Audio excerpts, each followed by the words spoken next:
Mandy Harvey is an award-winning singer, songwriter, and inspirational speaker who lost her residual hearing at the age of 19. Mandy tours the world performing her original music and presenting her inspirational story of never giving up and continuing to try. She calls these messages wisdom for life. Please welcome to the stage, Mandy Harvey. Oh, look at you! You guys did so cute. Oh my gosh. There's somebody inside, like sitting over there who's just like, I don't know what to do. And then later on, I'm going to sing a song and then people are going to get confused again. They're going to be like, ah! It's like my little happiness to myself. And I'm like, yeah, that's right. You don't know what's going on. Hi, it's so nice to be here. It's freezing outside. I'm from Florida, so I'm not sure. Every place that we've gone, they're like, where are you from? We're like, Tampa? They're like, why are you here? And I'm like, I don't know. No, I wanted to be here for sure, but I wanted to tell you a little bit about my life and kind of why I guess I'm here at this particular location. I have a huge love of music. I always have. It started when I was about 4 years old. My mom put me in a choir class, and that doesn't seem super significant being raised in the church, that's just something that you do, So like, all right, get rid of Mandy for an hour, put her in choir. And, but the significance for me was I'm a hard of hearing person, have been my whole life. And so I, at 4 years old, was incredibly awkward. I didn't talk to people. I lip read and had struggled through conversations. And so I was that weird child that stared at the wall to themselves like this. You know who that kid is. That was me. I played with worms outside. I would dig them up instead of actually having friends. I would name them. They were my friends, And so I found myself in this choir class, and it was amazing. There's something magical about the arts. You have music and dance and painting. It doesn't matter who you are. Every culture, every tribe all over the world, they have their own art. And being in choir, there was a magic there because it didn't matter who I was. It didn't matter how much money I had in my pocket, my political beliefs, the color of my skin. We were all working together as a team to create something beautiful. And it didn't just stop with us, it transcended into the audience as well. We were partnering and created a beautiful experience as one giant community. And being a person who's always been anxious and nervous and around people from a distance, wanting to be a part of something, that community was something that was just so much bigger than me. And I needed to do it. I needed to be a part of that. So I said, I'm done. I'm gonna be part of music my entire life. This is it. I found my place. I'm one of 4 kids. You plant your flag early.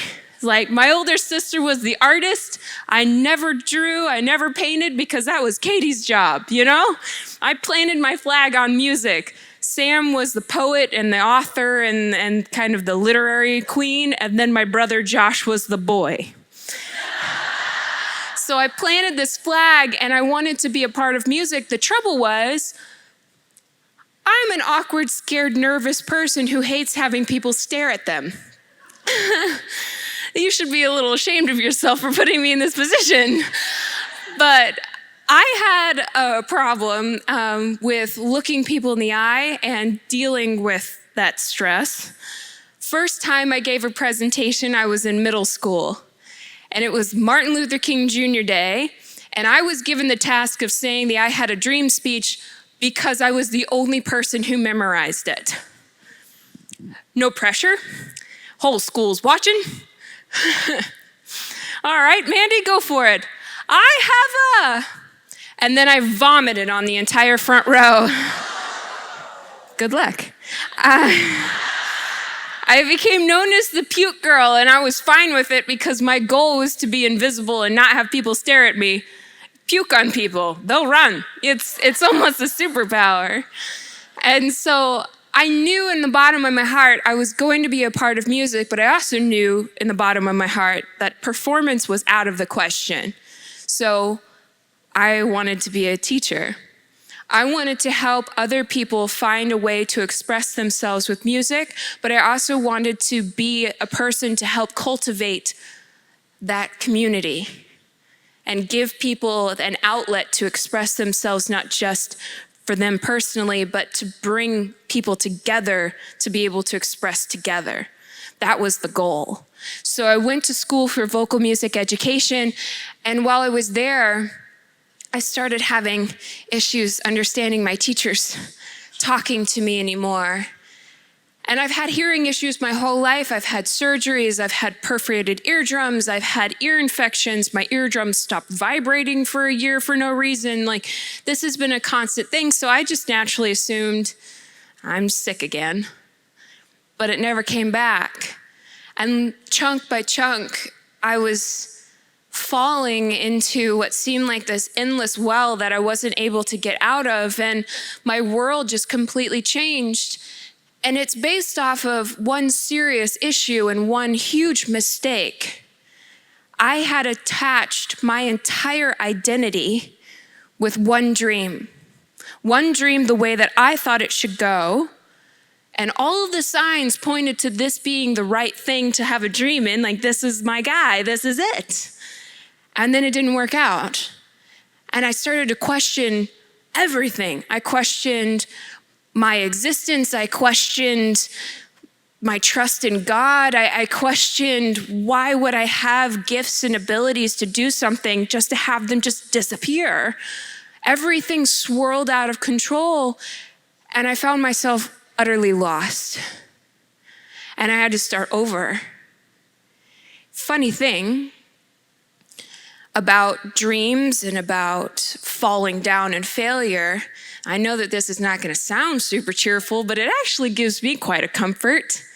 It doesn't matter where you go, you're going to fail at something. You will hit a wall, you will smack into it, and you will bounce off. That is part of life. And I had these conversations with my dad. I said, Dad, why would God do this to me? Why would this happen? And we sat there because he was trying to be the dad, the when life gives you lemons, you make lemonade, and blah, blah. And he kept turning his head, so I couldn't lip read him. And I just stopped him. I said, Dad, I can't understand you anymore. And to be frankly honest, I don't remember what your voice sounds like. And it dawned on him that this was real. So we sat in silence and we started having some deep conversations about life and deep conversations about trusting God. And I just wanted to tell you what I think as a friend. I'm not a studious person. I haven't, dived too deep, but this is my thought. Take it or leave it. The world is broken. It's not heaven. It's messy. You have fun things like genetics and free will, which sounds really awesome, and it is, but it's also the free will of other people to make mistakes as well, that we get the joy of having to deal with on a daily basis. That's part of life. It's messy. It's not perfect, and it is definitely broken. 2, if I can only love God and trust God when my life is going the way that I think it should, then I'm not really loving or trusting God. I'm just trying to use him to love myself. And that one was hard to swallow. 3, I have the ability to get back up. And it doesn't matter what I think it should go or where I think my life is supposed to be.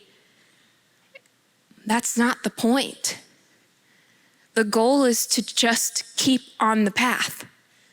The goal is to know and understand that no matter where you are, no matter what you're doing, no matter what dreams seem to go out of the window and new ones are created, you have the ability to shine bright in everything. You have the ability to be a positive, encouraging force everywhere that you go, no matter what your job is, no matter what you're doing that day.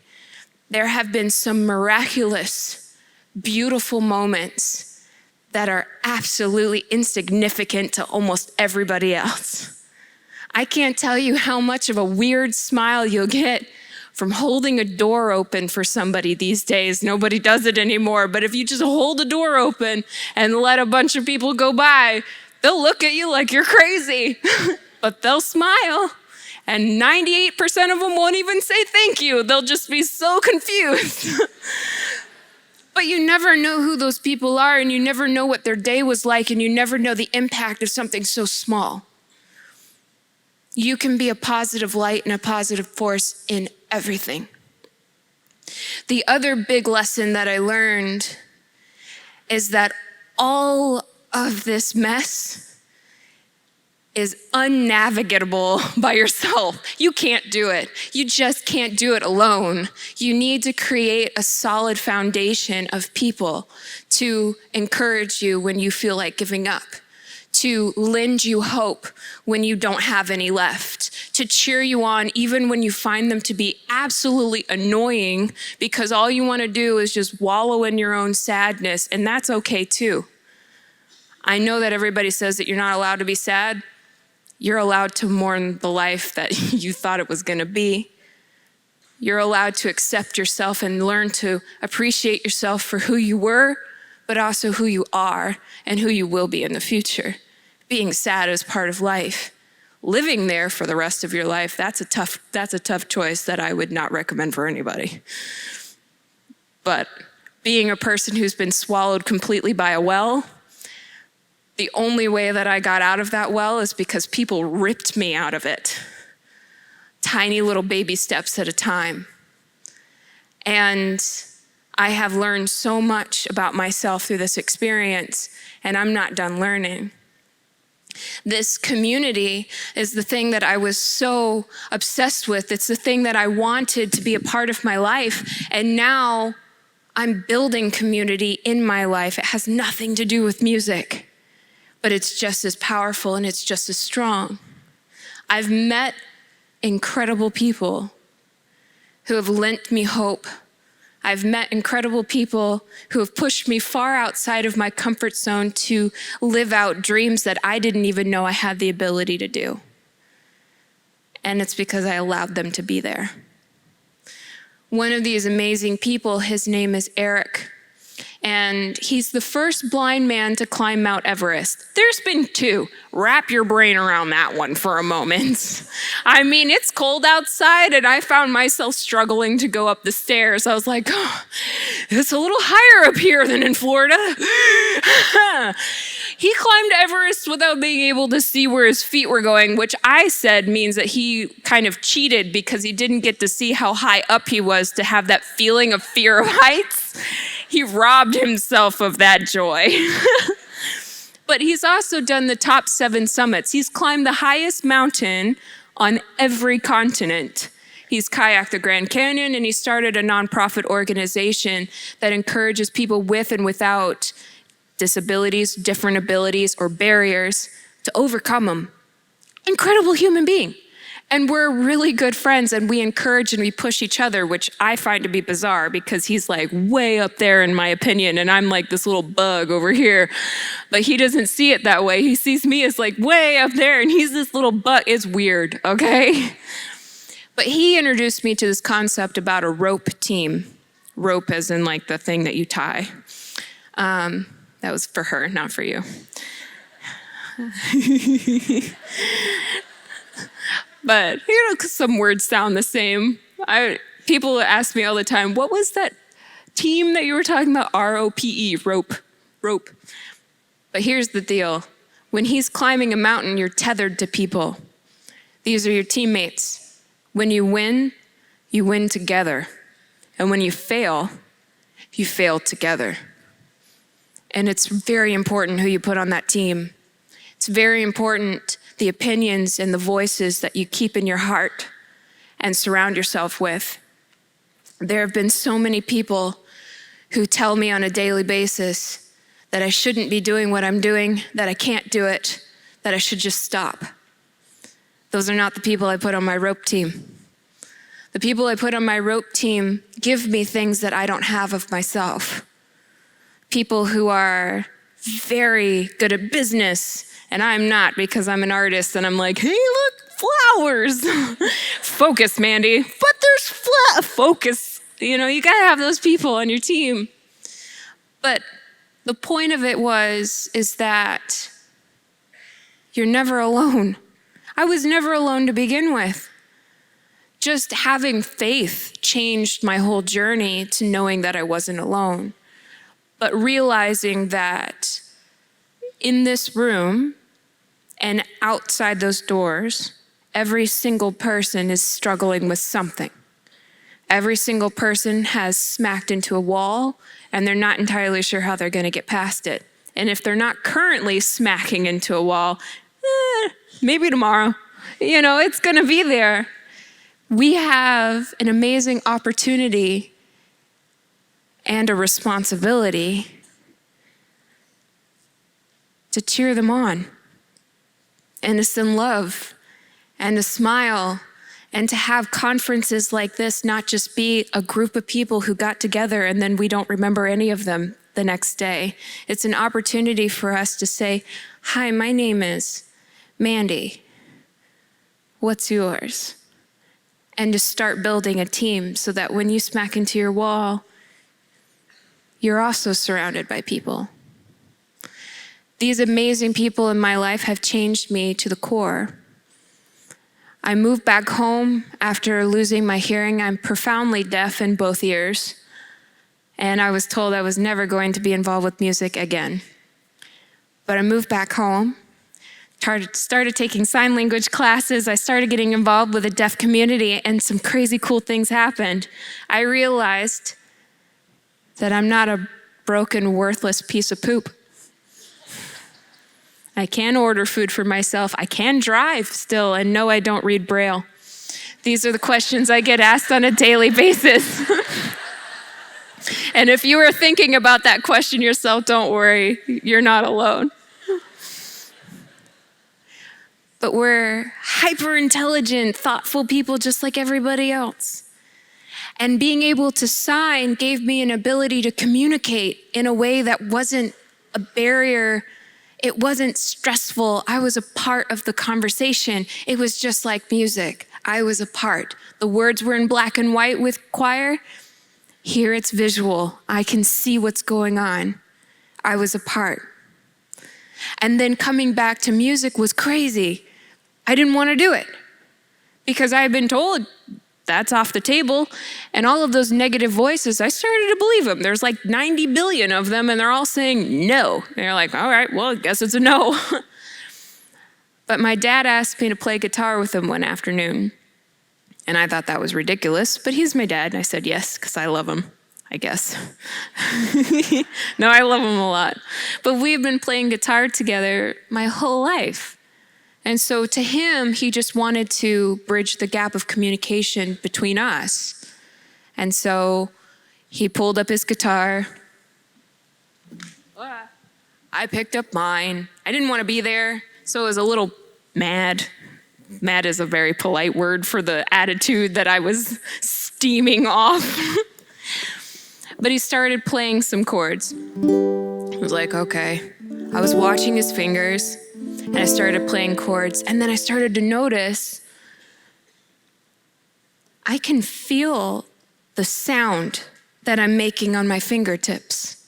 It's buzzing. How weird is that? I've never paid attention to that before. But now it's like blaringly obvious.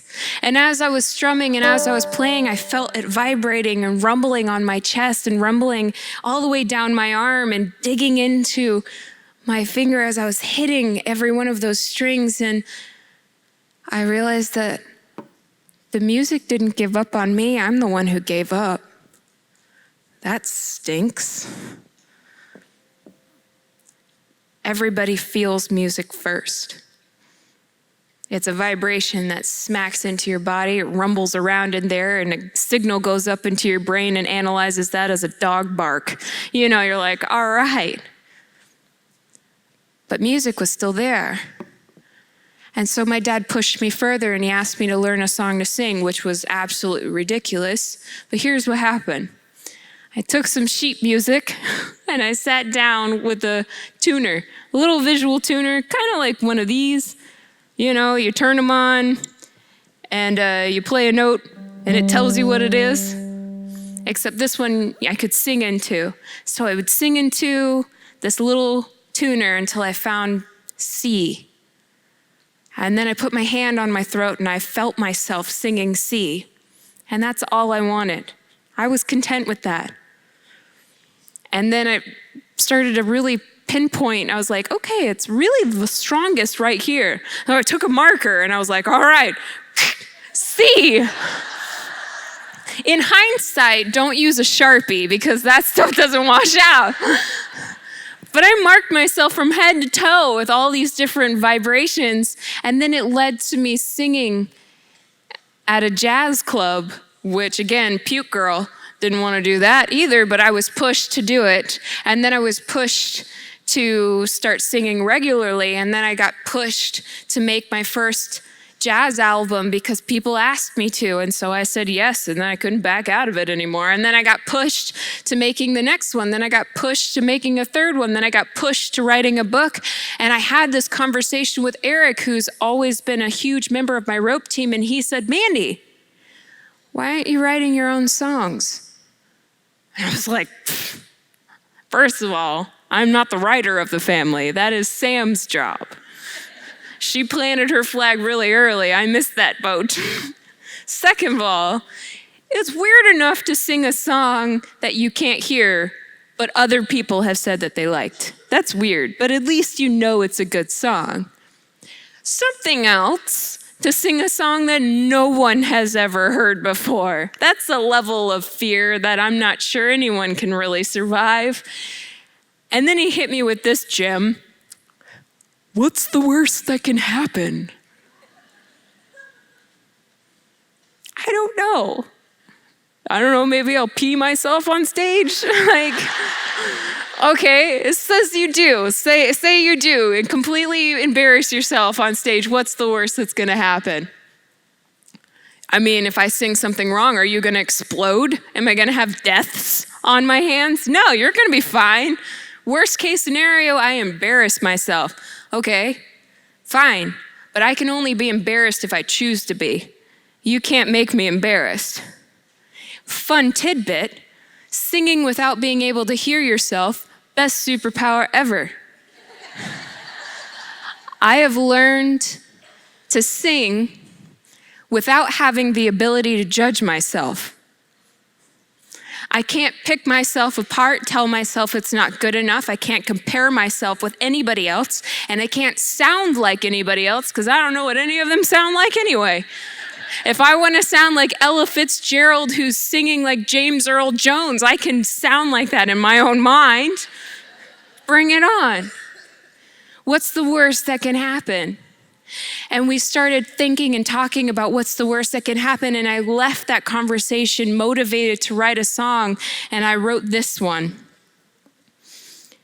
It's the first song that I wrote about myself. It's an honest representation of where I was and who I am. I don't know who I am. That's the truth.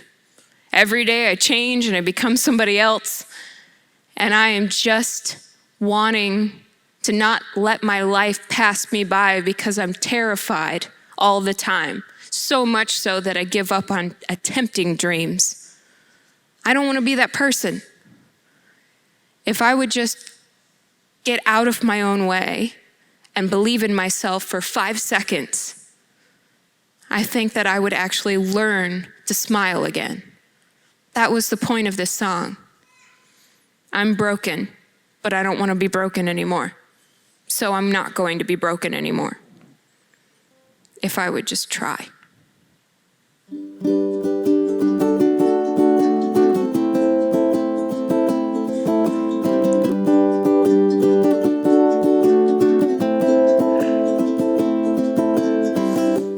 I don't feel the way I used to. The sky is gray, much more than it is blue.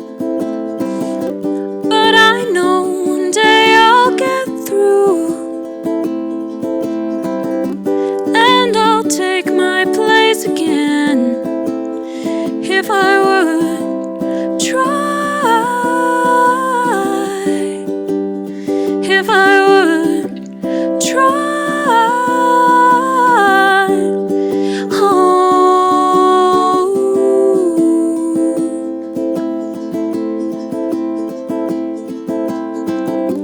I don't love the way I need to. You need more, and I know that much is true. So I'll fight for a breakthrough,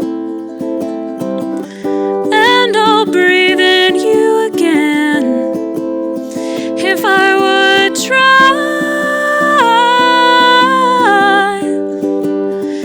If I would try. Oh, there is no one for me to blame,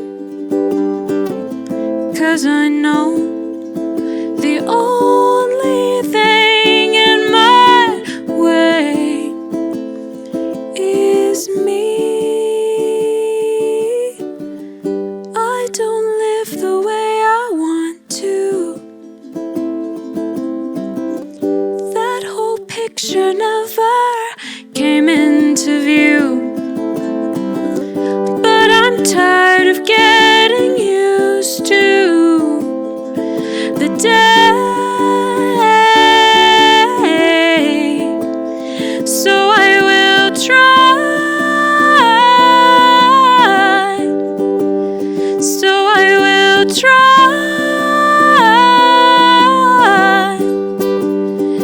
If I would try. If I would try. Oh.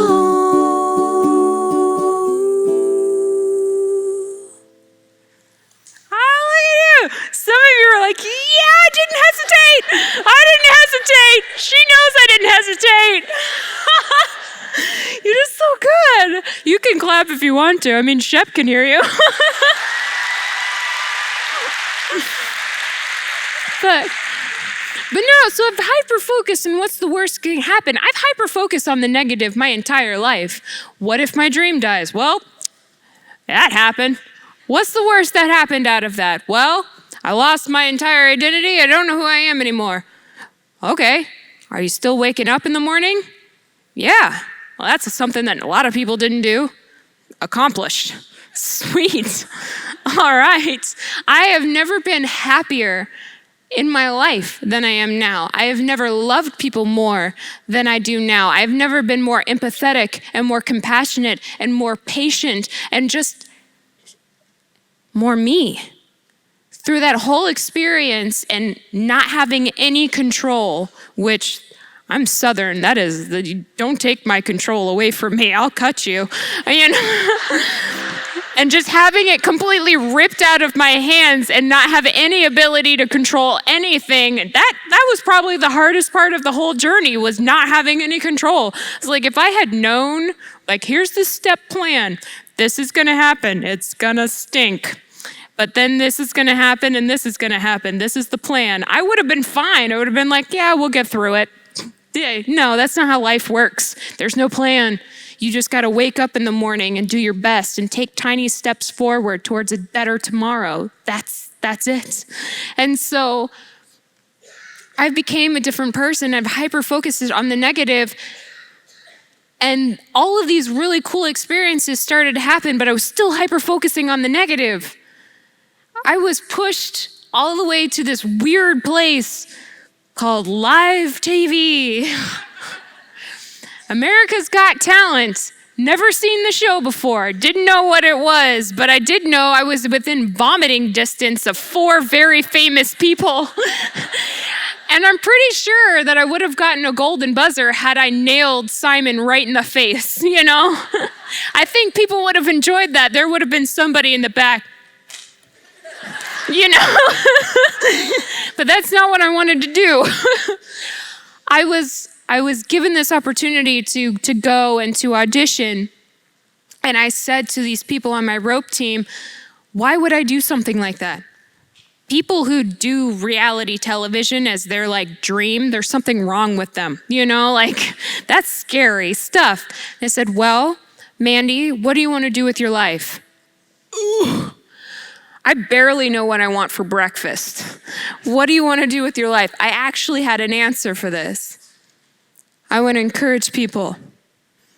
I want to show that it's okay to fail, to be an absolute ball of mush. You have the ability to get back up, reinvent yourself, and start over. I wanted to show a different side of what a disability, and I put that in serious quotes, looks like. We're all different. That's it. And the barriers that I face in my life are different than yours. So, bring it on. I wanted to show a different side, to say that it doesn't matter who you are. You have the opportunity to move forward and chase your dreams. And if I want to be a musician, I can be a musician. Deaf can. Period. That was it. That's what I wanted to do. And I wanted to do it with a smile on my face, knowing full well that I was probably going to go home and get buzzed off. To which they solidified in my heart, because right before I walked on stage to do a sound check, they tested all the red X's because they thought it would scare me less. They didn't want to do it for all the kids who actually knew what that was. They put the little deaf girl with a shaking stage and all the lights goes red. I thought there was a fire. And I was like, where do we run? Where do we go? They're like, calm her down. And then right before I walked on stage for realsies, in front of 5,000 people, puke girl, they tested them again. I don't know why. Well, it was the first day of filming, so they really wanted to make sure that they got me off the stage quickly and efficiently. And then they went to test the golden buzzer. It was broken. And Simon Cowell stood up on his chair and screamed, I don't care if this button doesn't work. It's the first day of filming. I'm not hitting it. It's not gonna happen.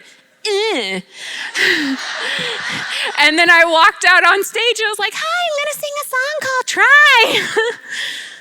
We got him. But the point of it is I never took the time to say, what's the best that can happen? It's always, what's the worst? I always plan to brace for impact. But what's the best that can happen? Yes, the worst that can happen, we know, whatever. I'm going to live through it. You're not going to explode. So really, there's no worst. Best case. I push myself out of my comfort zone. I encourage one person to see a spark of hope. I start one conversation, even at my expense. I start a conversation and people become more bonded, even if it's at laughing at me. I make somebody smile. I express myself. I encourage somebody else to express themselves. And in doing so, hopefully encourage somebody else to develop a rope team and realize that no matter what, they're not alone. What's the best that can happen? Everything. That's the best. I'm allowing my gifts to be shining through.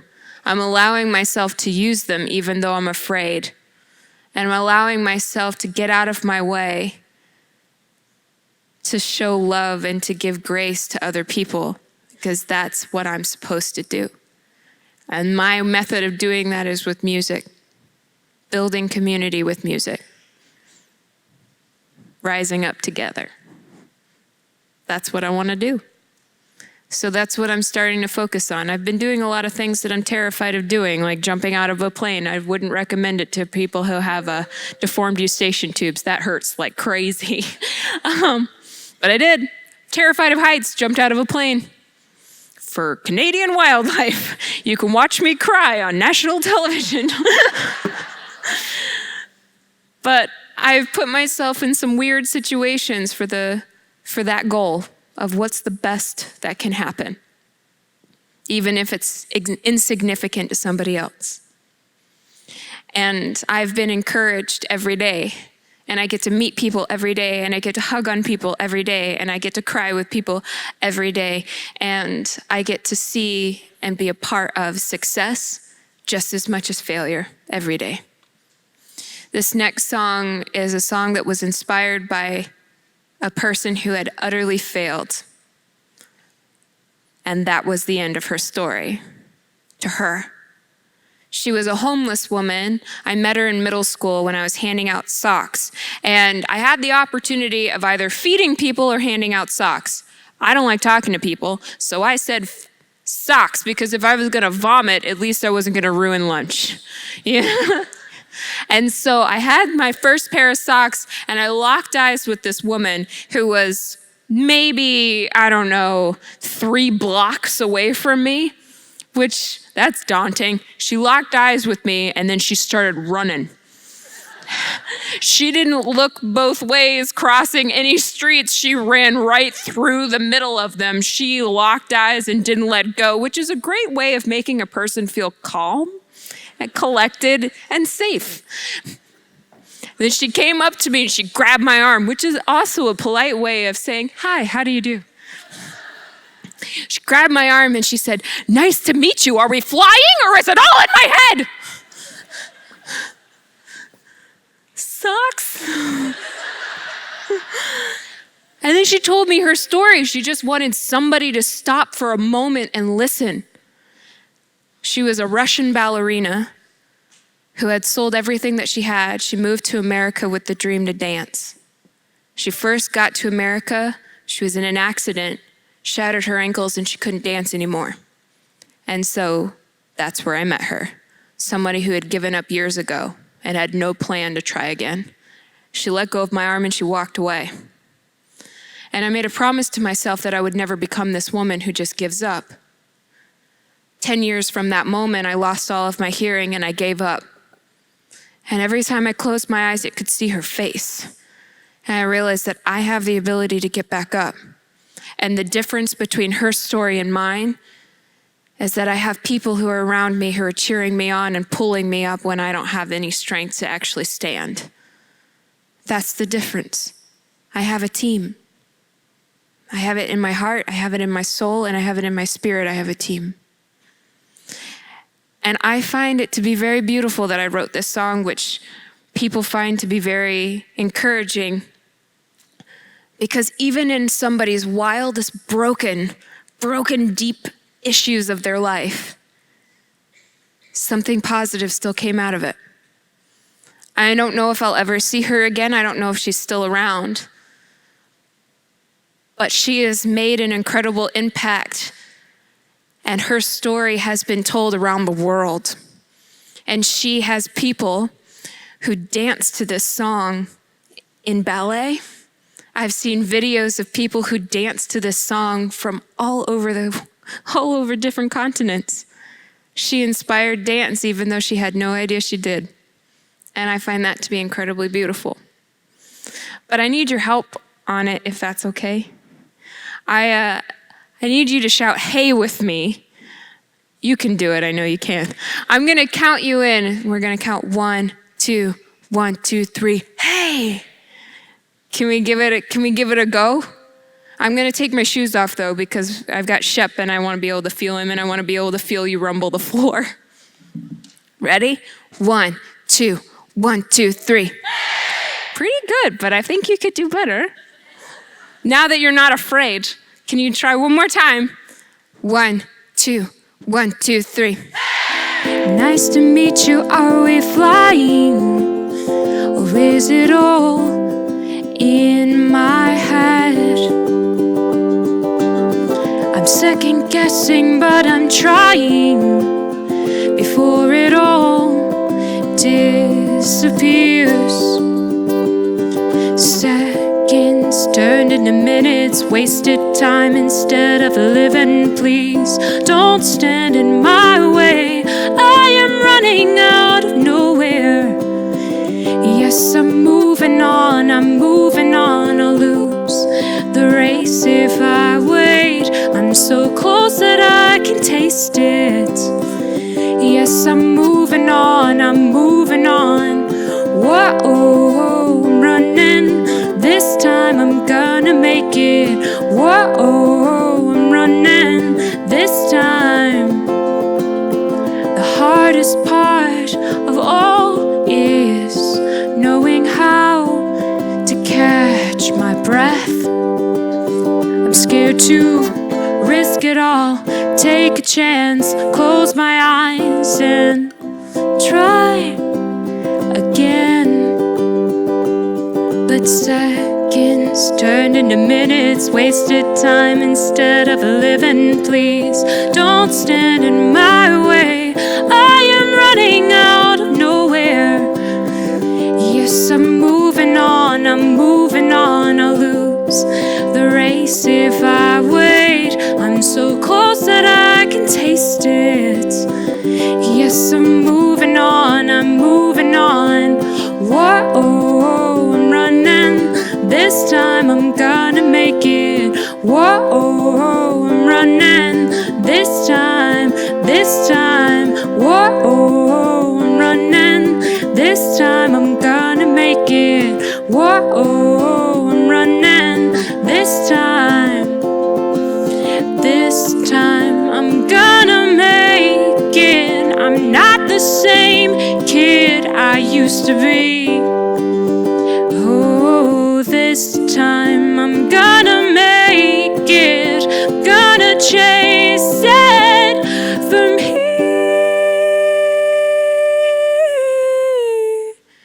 'Cause seconds turned into minutes, wasted time instead of living. Please don't stand in my way, I am running out of nowhere. 1, 2, 1, 2, 3. Ah, you did it! You didn't think you could, but you totally did. Yes, I'm moving on, I'll lose the race if I wait. I'm so close that I can taste it.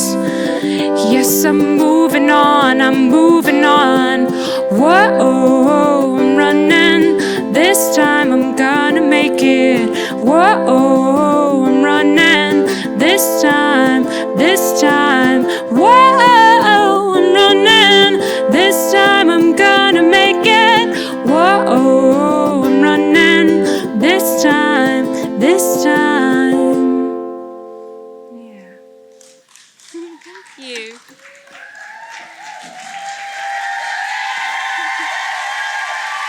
Well, thank you. I wanted to end my time with you with one of my favorite worship songs. I am honored that I got to be a part of this incredible conference, this incredible moment where we have so many beautiful faces and people who have such a heart to serve and a heart for change and a heart to love, all in one room. And I hope to the bottom of my heart that you spend a moment to meet a person that you don't know. Just shake their hand and say, I don't know who you are, but I'm cheering for you. You've got this. Give a hug or a smile or hold the door open for somebody. Because even though it seems silly and small and insignificant, it's yet another way to show God's love in something that can be so impactful even when you have no idea what that person's going through that day. I adore being here, so thank you. This is a song that it means a lot to me, and so I would be honored if you wanted to sing with me and join me in it. So if you want to, I can see you, so you don't have a choice. You do have a choice, but it's called Forever.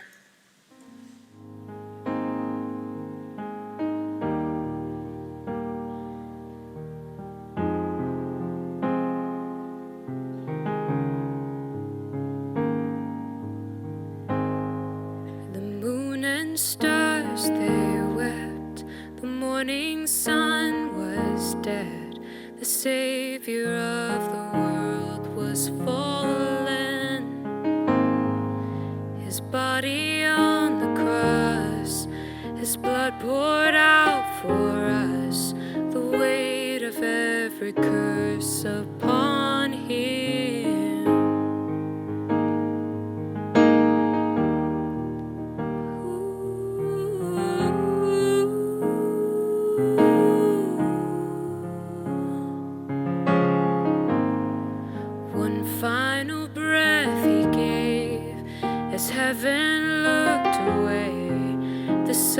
Son of God was laid in darkness, a battle in the grave. The war on death was waged, the power of hell forever